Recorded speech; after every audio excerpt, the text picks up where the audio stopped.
FutureDad 51. Reports of the death of ESG are exaggerated. Quote, anyone loyal to the regime never pays for being wrong. Anon. In 2023, I ran a series of tests to research whether or not betting on high ESG scoring stocks produced alpha.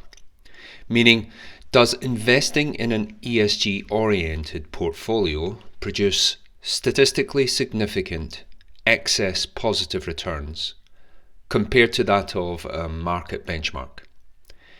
The results were clear, it didn't. Not over 2, 3 or even 5-year horizons. Show me the money. It wasn't that it was negative, it was neutral. It didn't make a difference either way. This was arguably the worst result for ESG's validity as a foundational driver of stock prices. If it was negative, you could claim the effect was temporary. You could say investors were pulling out because of right-wing activism or false narratives and that the sentiments could come back. But neutral meant ESG as a factor was independent of the market price of the stocks in the portfolio. So tilting my portfolio to high ESG score investments didn't compensate me, the potential investor, for any additional risk. In fact, it didn't do anything. This made sense. To explain why, it requires some background. The increase in stock price of a company with a higher ESG score than its peers occurs in two ways. A. Artificially. The company achieves a minimum threshold ESG score which makes its shares eligible for inclusion in a popular ESG market benchmark at the next month end.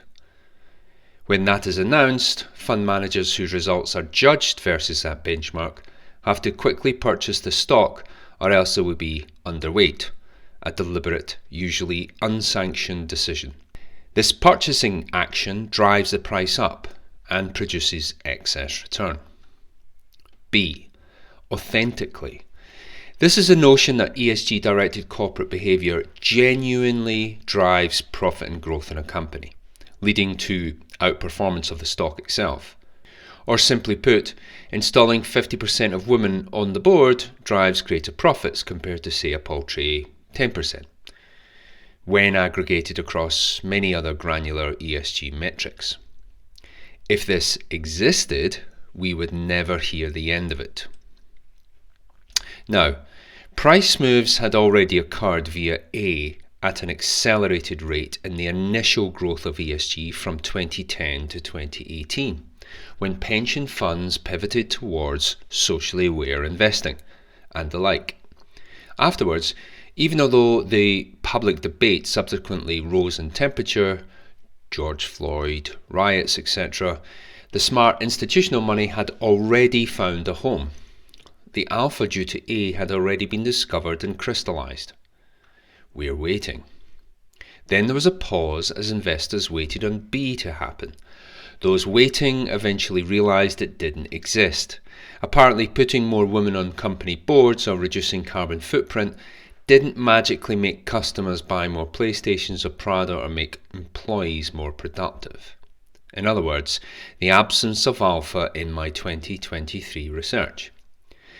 Wealthy, canny investors didn't hang around too long when the promised green profits turned out to be imaginary. ESGs and investment objectives started to die a death in the institutions, i.e. pensions, sovereign wealth, private wealth, etc., soon after.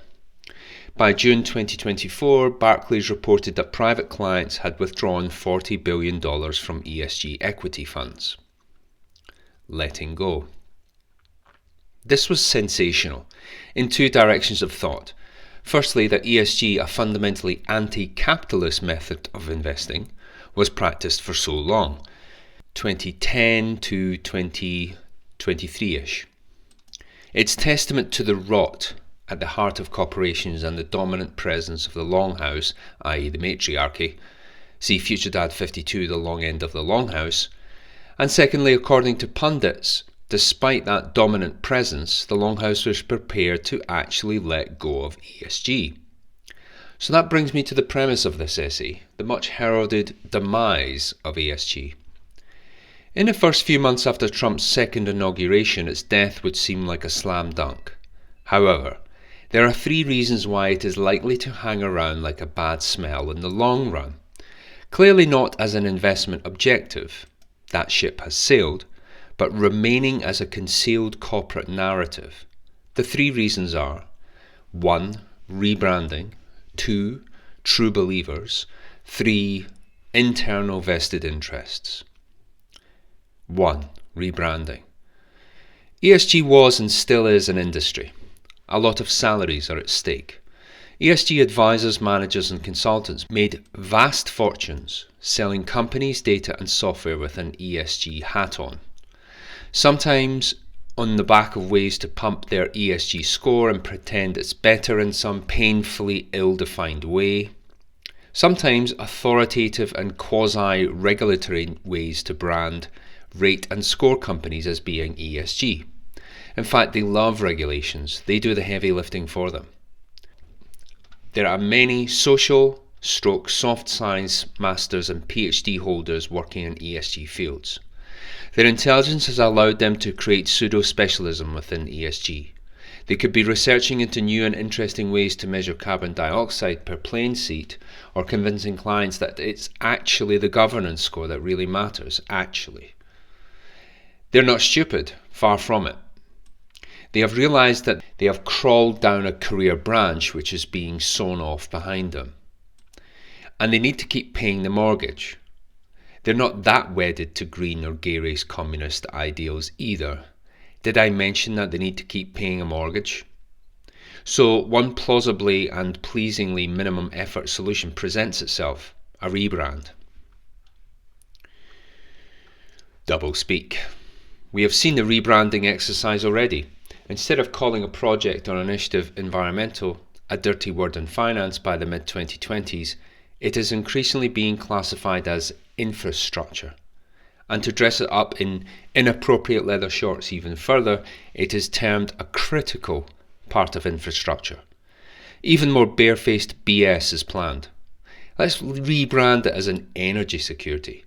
Let's rebrand it as creating jobs. The prevailing idea is snake oil needs to be sold, switching the label will do just fine. Right in front of the customers if need be. It is a simple calculus of survival. People have carved out lucrative careers simply by adjusting the sails on their boat to wherever the wind blows. They are, if nothing else, willing and ethically flexible enough to adapt. 2. True believers. Most leftists are essentially just a TV. They look blankly or get angry if pushed on a topic because they don't remember the details. Why would they? They didn't accumulate the learning itself. It was second-hand. Like passing off an interesting anecdote at a party and failing to provide an important detail when asked. But there's another very different, higher category of leftists. They are fewer but more significant in the thought leadership conversation. These are the true believers.